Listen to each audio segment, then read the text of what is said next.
My name is Michelle Garnett McKenzie. I am Deputy Director at the Advocates for Human Rights. And we've just been kind of introducing ourselves a little bit here, and we've got corporate responsibility, human rights advocate at large, and you in private practice. And you're on the airport team out helping people come in. We've got a student. Yes, I'm an undergraduate student considering law school. Oh, okay. Are you? I'm a lawyer. I work at a law firm, but I'm also helping with the airport stuff and the new immigration stuff. So, well, welcome to the Advocates. Thank you. And some of you may not actually know us. We're an organization that started in 1983, much like this time when there was a lot of uncertainty in the human rights landscape. The U.S. involvement in sort of the Cold War conflict was really of concern. There were a lot of strongmen, dictators and folks who, were really operating with impunity, and a small group of people in the Twin Cities just came together around a breakfast table really to come up in, I think, in a less dramatic fashion than the airport project, where it was like over the breakfast table 2 days the project formed, but started to really try to figure out how we could, as lawyers, and then in time as other professionals, really engage in the human rights movement as volunteers, that we don't have to quit our day job, unless you can find a day job that you can do it full time, but that we all have a part to play in building a world where human rights are respected. The human rights framework that we work under at the Advocates is the Universal Declaration of Human Rights, and our sort of guiding principles are the preamble to that justice, dignity, equality, freedom, peace are what we're all looking for, and that the human rights tools right now help us achieve a world where we can all live with dignity. And that's, I think, the simplest way of understanding how we look at the human rights framework. We continue to be volunteer-based, so some of you have now been sucked into our orbit because we're helping to transition the airport team. The people who have pulled the airport project together have other jobs. I don't know how they're doing them right now. We're starting to kind of panic. This is going to be a 4-year project, and so we're going to be going forward, helping to just manage it and keep it moving and make sure there are other things going on as that changes. But using that all those volunteers who've been on the leadership team. Are any of you on the management team? Are you airport people too, or no? That's okay. We just never. But those kinds of volunteers, we have people going to Geneva. I'm not, unfortunately. I wish. That's okay, but you've been there. And we've got, I think, 2 teams heading out in the next few weeks to go help both highlight human rights issues in the U.S. and with our partnerships worldwide. We work with a school in Nepal that has lots of opportunities for sort of hands-on collaborative work, and it might be something, you probably have some relationships in Nepal to really help kids avoid child labor and forced early marriage. Our volunteer opportunities that are really most connected with what we're talking about today, in addition to the airport stuff, is an emerging rapid response team, so legal research teams that can help dig into proposals that are coming up. There's stuff at the state legislature and city councils, police department policies, federal practice policies, obviously, that are needing some research and, just sometimes everybody has 2 hours to get us an answer to this thing before we go testify. Because we don't really have a lot of lead time a lot of times. Doing court monitoring, the immigration court is a like the airport, is fairly opaque, and it's hard to know what's going on. And having people keeping us abreast of trends and what's going on there, and people providing asylum defense. We have a huge number of people seeking protection in the U.S. And fleeing persecution that's on account of their race or religion or nationality, social group, political opinion, who face a truly bewildering and difficult process of getting protection. And we, just at our office, have close to 700 open asylum cases, 200 in litigation, all in 85% of which are volunteer handled.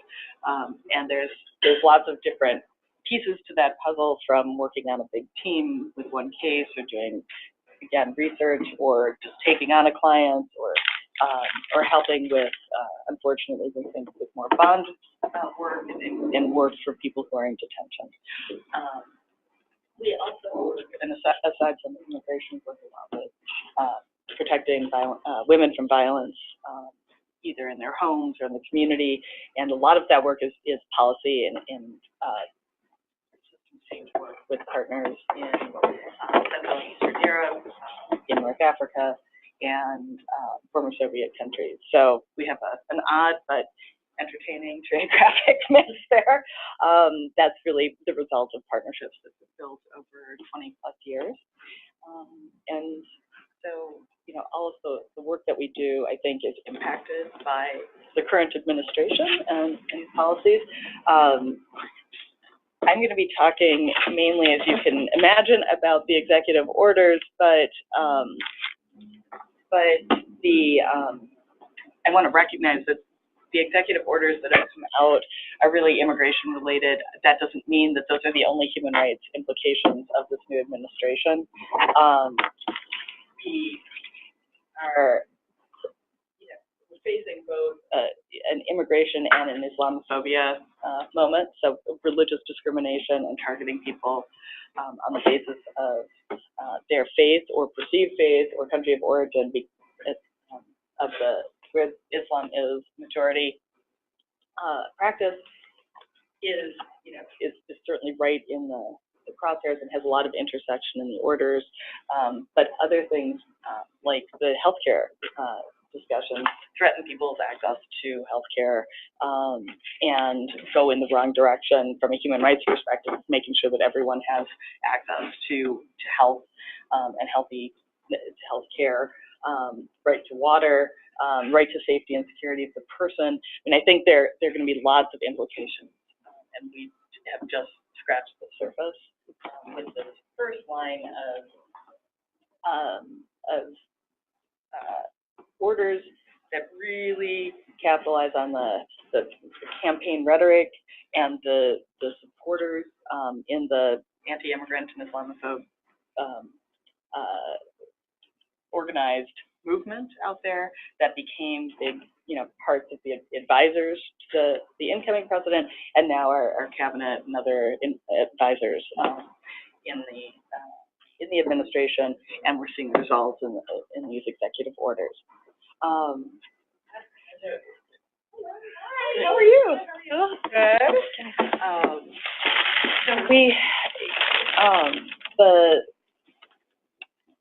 Before I dig into that, I just wanted to talk a little bit about the movement that's arising.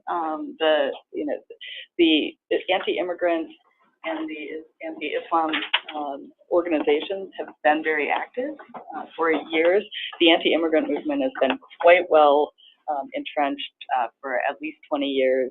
It was really sparked by an environmentalist guy, somebody who had been on the board of the Sierra Club, who decided that population growth was the root of all America's problems, from traffic to environmental degradation, and has worked to build an infrastructure that includes several different arms, and has very, very specific policies that we see embedded in lots of the orders, but have been clearly kind of called out by the Southern Poverty Law Center as hate groups. So that's one facet of this, and then mimicking that has been the more recent recently formed anti-Islam movement and an American defense sort of movement. Pamela Geller, a group called Act for America. They have several Minnesota chapters. These are very organized efforts to both defend America from Islam by both armed and legal means, and to prohibit refugees from coming as a way to infiltrate and bring more Muslims into the U.S. And those have become really very, very strong movements. They are all over the U.S. They're here in our community, and they really, you can see their work in these orders very clearly. So it's not an accident. And I was with Jelani Hussein from CARE the other day. He was, the way he views it is that Trump didn't have a lot of ideological ideas going on. You know, he was sort of like just this outsider candidate, and that movement really saw an opportunity to connect with somebody who's like, oh yeah, that sounds good, let's run with that. Not that he necessarily started out with those as his ideology, but that's become something that's working for him. I don't know enough about the president's thoughts to say whether that's true or not, but I think that was, you know, there certainly was an alignment between this candidate and these movements that are now our government. So we have some executive orders that have really impacted us pretty dramatically, and I want to go just kind of run through the four that we have that really affect immigration-related stuff. The first one was signed on the 25th of January. That was to enhance public safety in the interior. Then we had our executive order on border security and immigration enforcement improvements. Those happened the same day. And then we had the Protecting the Nation from Foreign Terrorist Entry into the United States 1.0.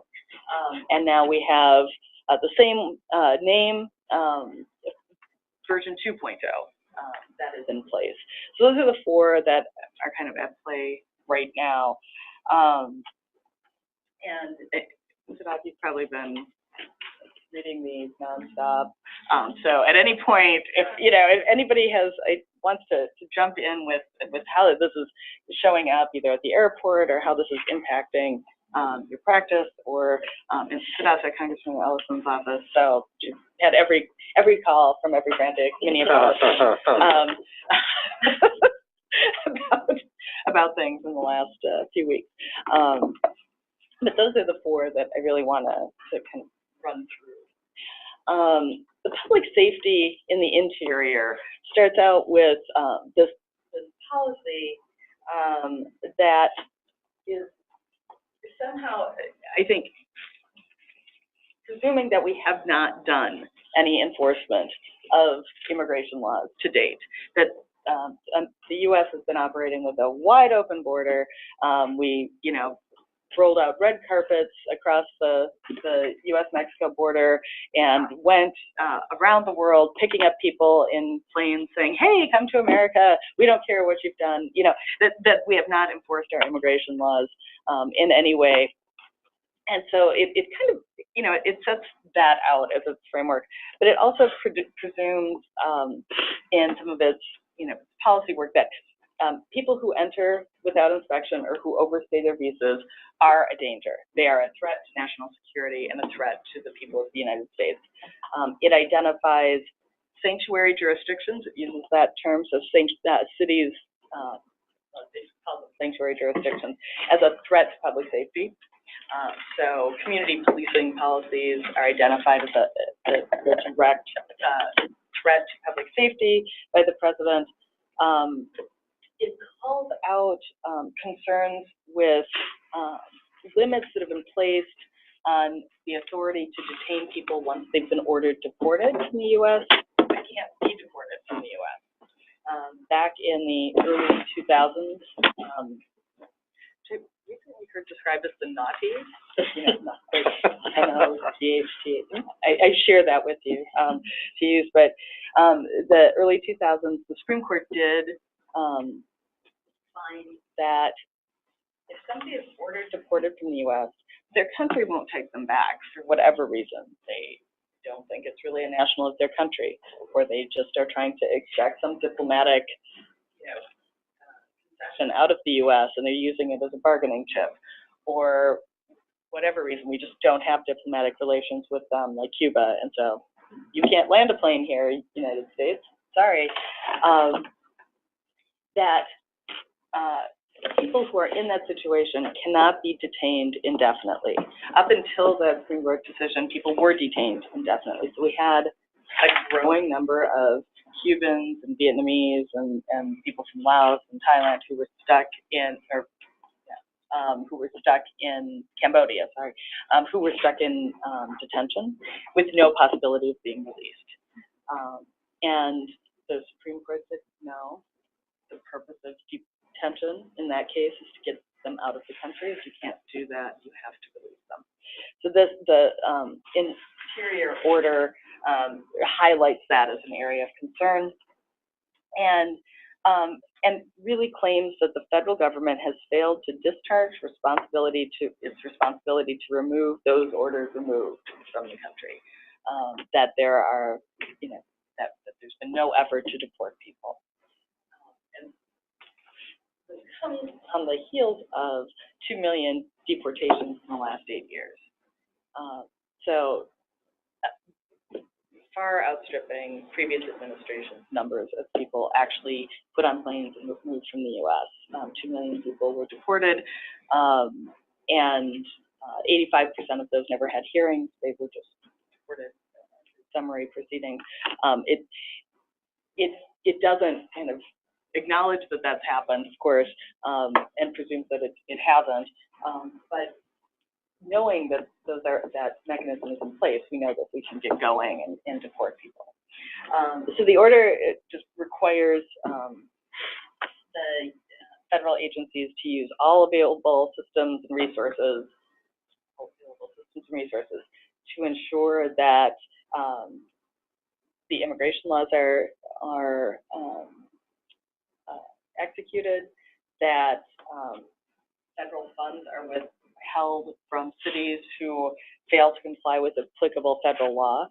And cities are required to, no city can, or police department can, enact a provision that prohibits their officials from communicating with Immigration and Customs Enforcement. So it's by law, you can't prohibit communication without a penalty of loss of some federal funds, mainly JAG funds and SCAP funds that relate to reimbursement for costs of people in detention. It doesn't say that cities have to cooperate or enter into cooperative agreements. The law says they can't prohibit you from doing it. And so cities have been trying to kind of sort this out. And that's something that has come into real discussion here in Minnesota. Duluth, I know, is looking at their police policy. The Brooklyn Park City Council has had numerous hearings because there's been concern when citizens actually looked at this policy that it actually does allow a lot of cooperation and authorize a lot of arrest and detention, despite the city's kind of goal being not doing that. So this is something that's in play and is definitely, I think, making communities feel anxious about their relationship with local law enforcement. The executive order also requires the federal government to ensure that aliens ordered removed from the U.S. are promptly removed, and takes the approach that the way to do that is detention. The only way, and immigration officials for years have not at the sort of cabinet level, but on the ground. Well, the only way we can make sure if we've ordered you deported is to have you in jail so that we can put you on a plane. And that may be true. It's the only way to absolutely make sure, but it's not free to do that. It costs money and it costs time, and there may be other concerns, but it's been this tension that we have had. And then the executive order requires a creation of an office to support the victims and families of victims of crimes committed by illegal aliens. And this is something that is really playing into the continued, fear escalation for that's driving the anti-immigrant movement in a lot of respects. One question on that last point. I've heard it both ways, that last part was for victims of crime by illegal immigrants and by immigrants, period. And I was wondering... The order says by crimes committed by removable aliens. So people who could be ordered removed, either because they don't have any status here, don't have papers, you are removable, or because they were legally here and overstayed their visa, or because they were legally here maybe as a permanent resident and were convicted of a crime that made them removable, but haven't yet been removed from the U.S. So any of this, and we start to see the sort of blurring what is a criminal alien as well in this, that a criminal alien is a very powerful term. It's been used by many administrations to describe deportation priorities, but the realignment here is that anybody who has entered into the United States illegally has committed an act which constitutes a misdemeanor under federal law. So now, by definition, the position now is that these folks would fall within this rubric of criminal aliens. So that would expand sort of the number of people who are deported under that priority. And this becomes just a matter of semantics. You can slice and dice the sort of removal categories in lots of different ways. This is the order that requires, to the extent that there are available appropriations, House members, hiring of additional 10,000 immigration officers, and also because we really have limits on how much the federal government can hire, wants to reinstitute or reinvigorate a program that's been on the books for over 20 years called the 287G program. 287G is a section of the immigration law that allows local law enforcement agencies to send their officers at the local government's expense to an ICE training program so that they can be deputized as ICE agents. This is, has run into various obstacles over the years, but that's one that the administration and this executive order seems to prioritize, that cross-deputization as a force multiplier for immigration enforcement, because there is a limited number of people. We have a lot more police than we do ICE officers at any point. So those are sort of the highlights of securing the interior of the U.S. Some of the concerns that we have around this really relate to due process. When people are arrested by local police and booked into county jails, they can be interviewed by immigration officers. ICE officers are at the Hennepin County Jail every day. They look at booking sheets, they talk to people in interviews with the purpose of eliciting an admission that the person's here illegally, or even if they are here legally, letting them know that if they're removable and they want to fight their case, they could sit in jail for a very long time while they do that. So they should stipulate to their own removal. and sign for deportation and just leave. So that's that is a way that has been very powerful in getting people out of the U.S. And it avoids the regular oversight that we have for unconstitutional stops or searches. You know, obviously, if you are pull people over and you don't have any probable cause, eventually your criminal cases don't go very far. Either the prosecutor won't charge them or they get kicked out by the judge. There's some oversight. It's not adequate. We've seen problems with racial bias in policing that really belies that system, but that's the system that's there. Immigration, those folks will never see a criminal charge. There'll never be a county or city attorney involved. There'll never be a judge. They just go.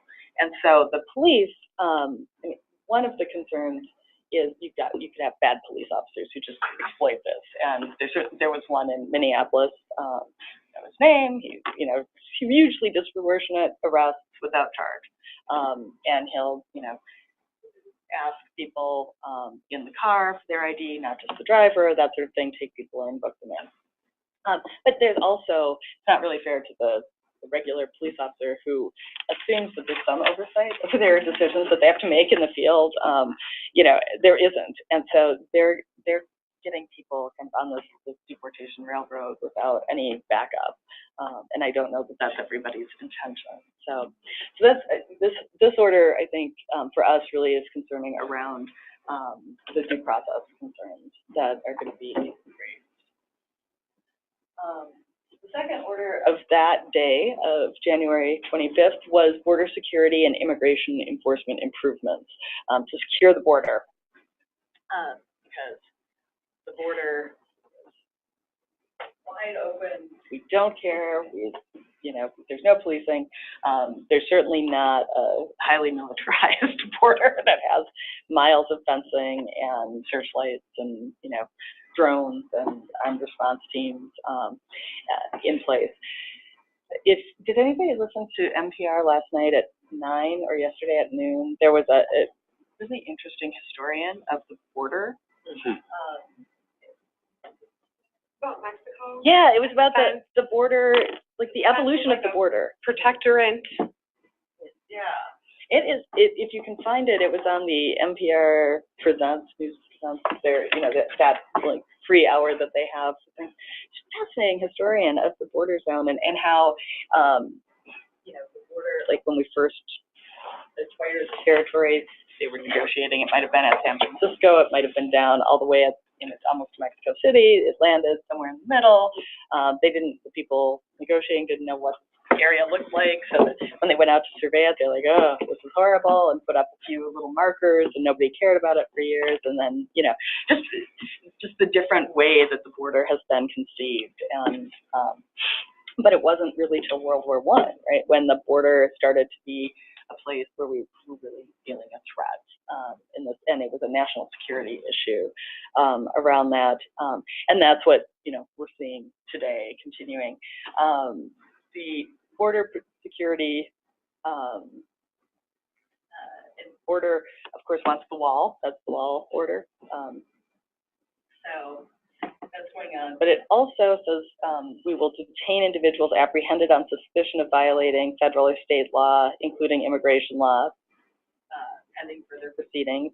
So, detain, expedite determinations of apprehended individuals' claims to removability or to stay in the U.S., and remove promptly those people.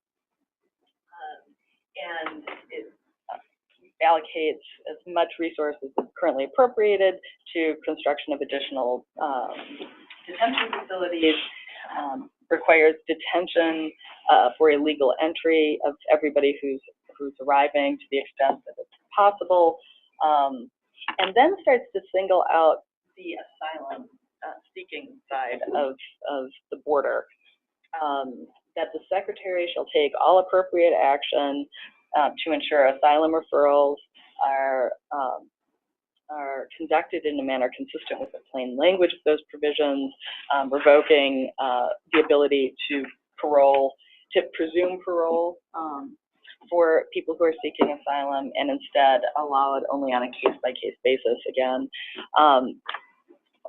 This is, you know, this tactic really presumes that asylum seekers are illegal entrants, who are attempting to exploit the system, and assumes that detention of asylum seekers is legal, which is not under international law, and presumes that parole is actually being granted blindly, which is not true. That, you know, there have been some attempts to institute some guidance within the agency that people should be notified of the right to ask for parole, as opposed to just never being told they could ask for parole. But that's really the extent to which we've gone in this. So if you come into the U.S. at a port of entry, or show up and ask a Border Patrol agent down in Mexico, at the Mexico-U.S. border for asylum, you must be taken into detention. It's mandatory. There's a screening process. If you pass that screening process, you may be paroled for sort of emergency or public interest reasons, but the presumption is holding. We've seen really aggressive use by the Obama administration of detention of asylum seekers as a way to deter Central Americans from trying to seek safety, in direct contravention of our obligations under the Refugee Convention, the treaty that controls this. So this is something we've really had problems with in the last years. The order is focused on expanding that, and guidance has been issued by Department of Homeland Security since these two executive orders. Has announced that the department plans to engage in rulemaking to create a new rule that would expand that expedited removal system to everybody who's in the entire U.S., rather than just within 100 miles of the border, or at a port of entry. And you would have to prove that you've been in the U.S. more than 2 years to get regular removal proceedings and hearings in front of a judge, that you would instead be summarily expelled by an arresting officer with no hearing if you couldn't prove you were here more than 2 years anywhere in the U.S. So that's coming down the pike, and that's the direction that General Flynn is going. Quick question, with the Obama administration and with this one, is there any method for someone to seek asylum that other than just going into detention? I mean, is there any way to get that? Right now, if you are inside the U.S., you aren't at a port of entry or within 100 miles of the border, you can file an application for asylum. As long as you by get mail, past 100 miles? Right. You can file it with the government. You have to file it within a year of entry into the U.S. But if you haven't yet been apprehended by immigration, you can do that direct route, the affirmative, I'm coming forward and want asylum route, or you can raise it as a defense to deportation. And this would fundamentally alter that if we look at expedited removal expansion throughout the U.S. And the right to seek and enjoy asylum from persecution is so important to protection of human rights. When the world community was reeling from the atrocities of World War II, this mechanism was built to stop countries from hiding behind national sovereignty and their borders and saying, sorry, we're just not going to issue a visa to you because we don't want to, which we have every right not to do. And instead build a mechanism that everybody has the right to be heard before being expelled to persecution. Not that everybody can come in and hang out, and but then we do have to have a fair opportunity for listening to people's cases. This is a worldwide struggle. We're seeing Europe, we're seeing Australia, both really grapple with this. The Gulf states just don't participate at all. So, they don't offer asylum. Most countries in Asia don't. So, it's not, the U.S. isn't alone in restricting the right to seek asylum, but this would be a dramatic change. One question, and it's in the context of Central America, but I forgot where the issue of if you can seek asylum based on non-state actor persecution and where that wound up, or what the current status is. Right, you can seek asylum based either on a threat by the government, that the government will persecute you, or by a group that the government can't or won't control. So the government either can't control it or has no interest in controlling it. They're letting the paramilitaries or, you know, some extra governmental organization do their dirty work for them. And even like domestic violence, like if you look at Honduras, where it's right, and that domestic violence and really, you know, gender-based harms that in 1951, when the convention was promulgated, weren't even viewed as issues of state concern, now are. You know, that's moved along, you know, about a decade behind state recognition. They were supposed to actually have domestic violence laws, came, you know, asylum law behind it, so. okay. Yeah, and other groups, you know, that are socially aligned with one another, visible as a group, or are believed to be at least, might be protected, not just women, but a lot of things. Trade union members, you know. Right. You've now once a trade unionist, you're always a trade unionist. You can, but different groups have been recognized. Families, homosexual claims were early recognized. Good coming out of World War II. So that. So the big one, of course, was the Muslim ban, 1.0. That was January 27th, and that not only barred people from 7 Muslim countries from any entry into the U.S., and it was drafted in a way that left it very ambiguous about who was subject to that ban.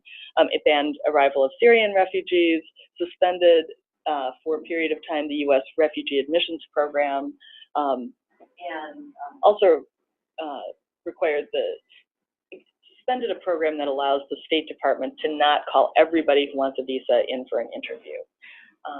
We have a visa waiver program with some countries where you can show a passport from that country and you don't need to go see a consulate at all. And then we have a visa interview waiver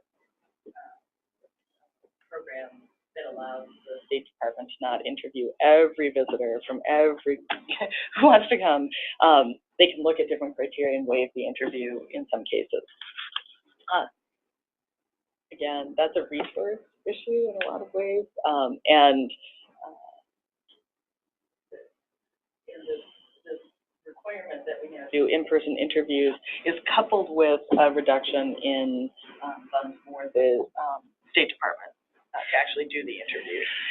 So I think this is sort of a one-two punch that could really affect the economy, and this one might be the big weak link that's not really a human rights concern, but is I'd like to go to Disneyland, but now I'm going to Euro Disney instead because I can't, you know, I can't get in. It requires screening of all applicants for immigration benefits. So if people in the immigration process inside the U.S. and biometric entry and exit. So we don't really have a fully automated record of who's here and who's not. And this was just a technology defect, a pure capacity defect. People I worked with 20 years ago would be like, my I-94, my little card is expiring, and are they going to find me? Like, you filled out an index card on the plane and gave it to them. They will not find you. That's it. We have no record of people departing, and that has been something that's been on the menu for a while. And you know, it's hard to argue with having it because I think we all thought we knew where they were, and we don't. But it also kind of gets back to what is the point of that in the first place? The suspicion that anybody who's coming from outside the U.S. could do us harm, while we know that people who are in the U.S. do us harm all the time. We live with that risk. You know, the world's a bad place. We have bad drivers. We have thieves. We have rapists. We have, we have people who do bad things in the United States. Keeping foreigners out doesn't make us safe, but it's this presumption underneath it. Obviously, some of the Muslim ban order was litigated right away. So some of it was challenged. The courts enjoyed the stop of the U.S. refugee program and the ban on nationals coming into the U.S. And so fairly quickly, we started to see this resume. And I don't know if you were out there the first weekend at the airport, or how this, you saw this playing out in the last, the first days in the last week. But it became very chaotic. It was, yeah, right at the beginning. And I didn't get involved until maybe a couple of weeks in, so there was less chaos, but more just, it became more of just really not knowing what's happening, and having the sense that, okay, most people who are being held on the other side in secondary screening are eventually going to come out, because they were being very, very, very thorough in their interview process, but just not being able to say, okay, when or how. And then it also seemed that the people who were being held longer were actually people who weren't on the list of 7 countries. Part of that was because the airport program was really only authorized to be helping people who were nationals of that list. And so you have the Kenyans and other African areas that aren't supposed to be affected, but they seem to be being subjected to more scrutiny than they were before. And the whole system, this was hard, I think, to challenge, because the whole immigration entry system is predicated on the idea that the Border Patrol or the Border Protection Officer at the port can turn you back for any reason. If they just don't, it doesn't feel right, they cannot admit you. And there's no right that you, standing outside the U.S., have at all to challenge that decision to come, either to issue you a visa in the first place or let you in when you appear to at the port. So this was, I think, I was surprised at how effectively people were able to articulate the legal challenges to this, because it's squishy, you know, and there's no reason that they can't practically ban people by just, not doing the mentor. It doesn't have to be the ban. So the other countries, well, that's true, and that's certainly why, we saw Muhammad Ali's son being questioned, who doesn't know? It's very, that one got me.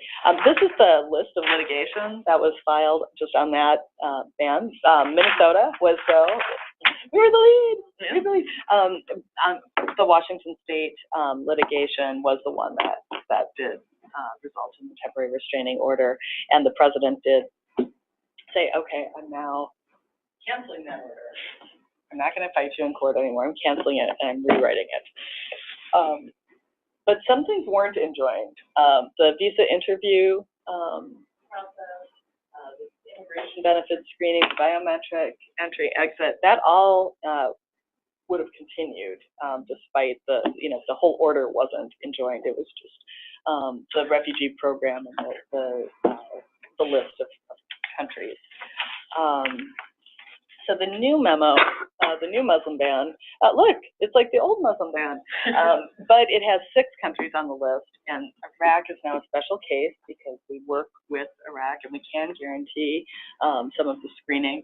A lot of effort was put into the rationale of 2.0 about how civil society in these countries is not functioning to the extent that, or government is not functioning to the extent that we can do effective background checks.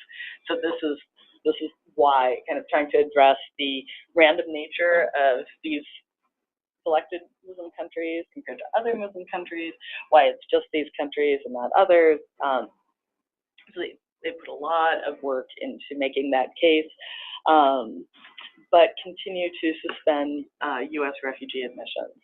and cut the number of people who can be admitted under the U.S. refugee program from 110,000 ceiling down to 50,000. The U.S. resettles about 0.5% of the world's 20 million refugees each year. So it's not like we resettle a lot, and we're the number one in terms of numbers around the world. We may not be at 50, but we certainly were at 100.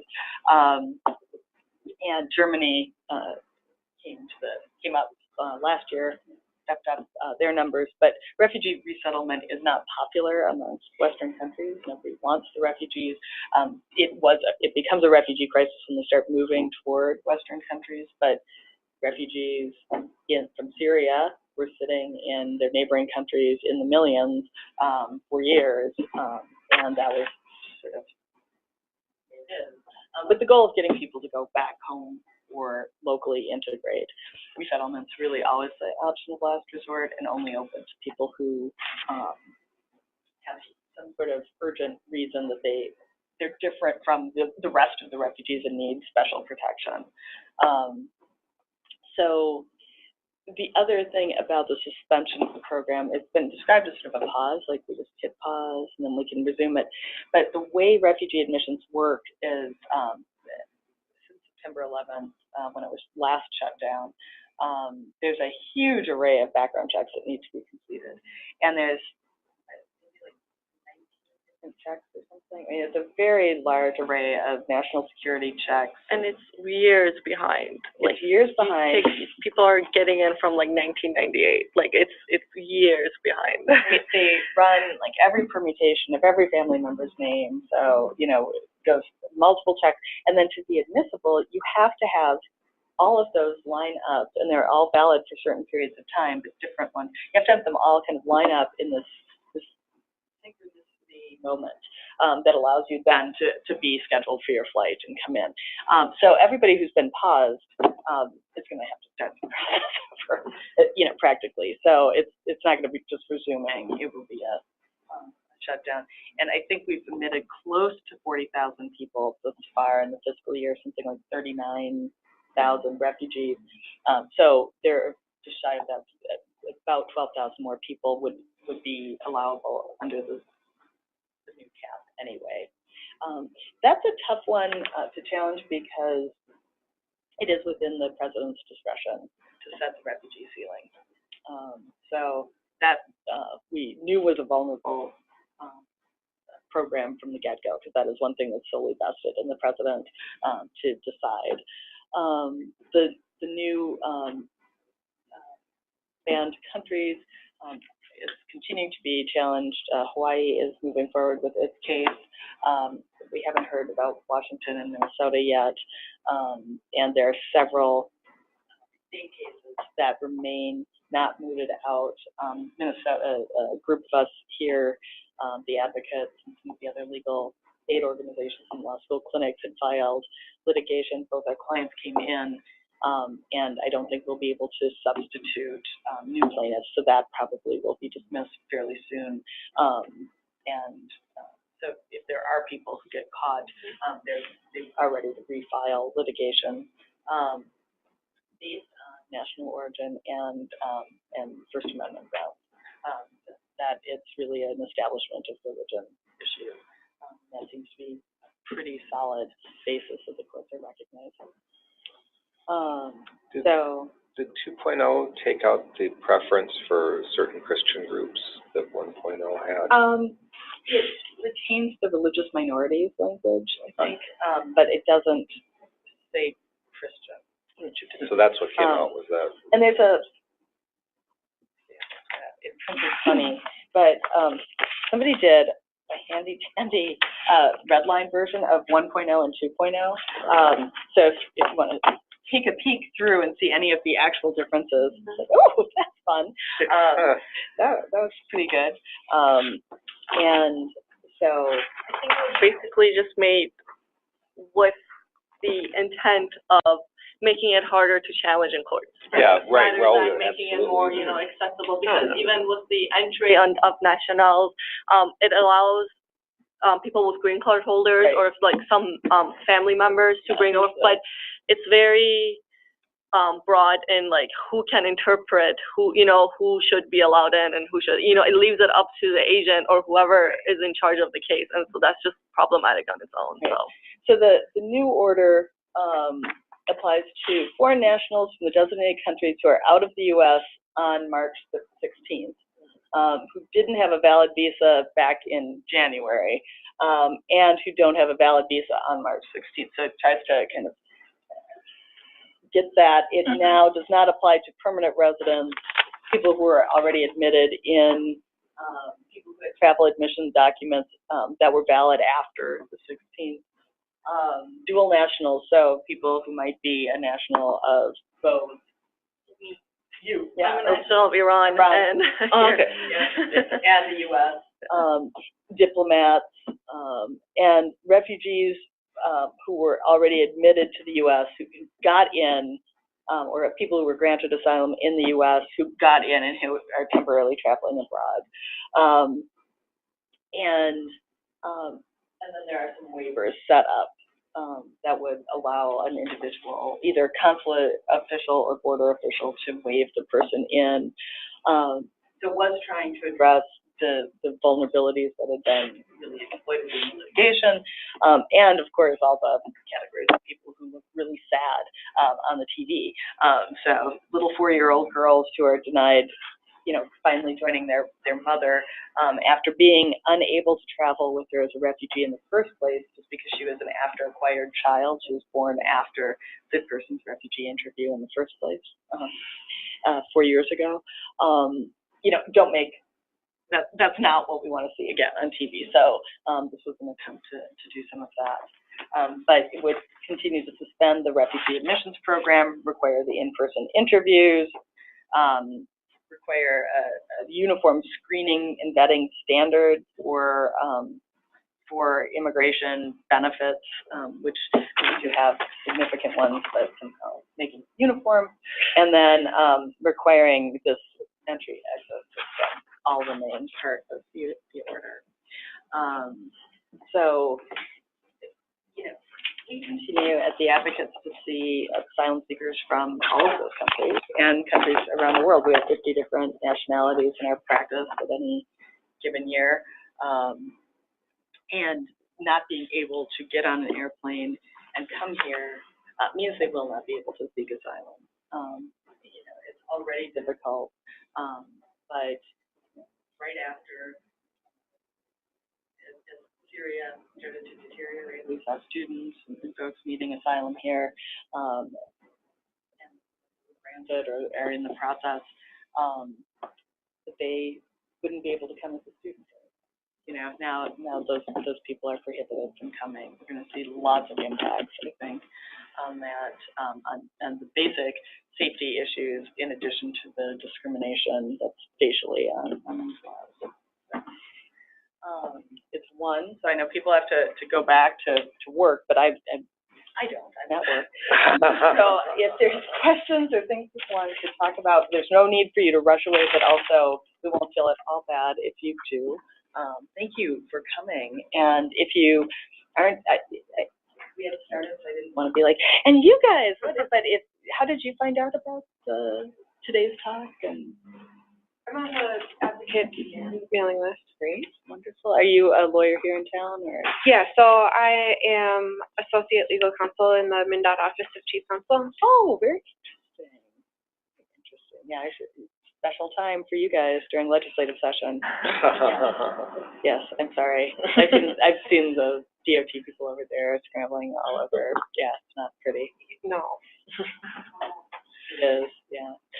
Yeah, and I think for infrastructure improvements and things you might be the one beneficiary of this big federal largesse. Maybe. We'll see. I'm very unclear. Very unclear. So how about you? Are you? I found it just online. I work with women in recovery, and we've recently seen a handful more Muslim women coming through. So dealing with their family and their past trauma and stuff like that, I just wanted to know a little bit more about what. Yeah. And there are really good emerging tools for helping people, like community members who might have questions about their immigration status. or if they even have options.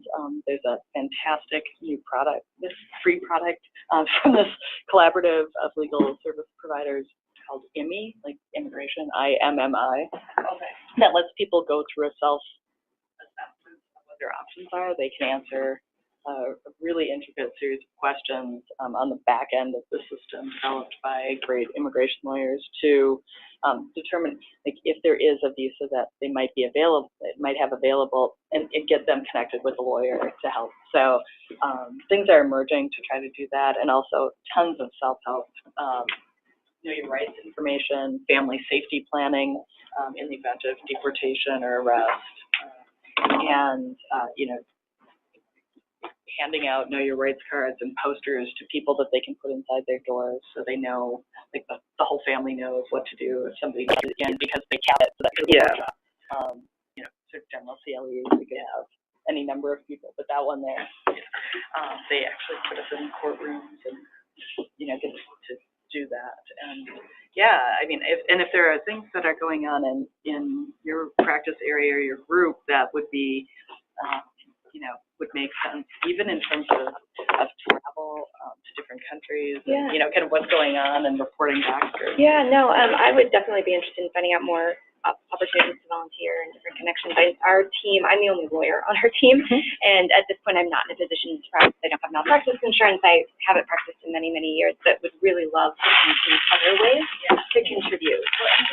The corporate counsel, we do have malpractice insurance if you ever wanted to take a case, or be on a team like with Frederickson.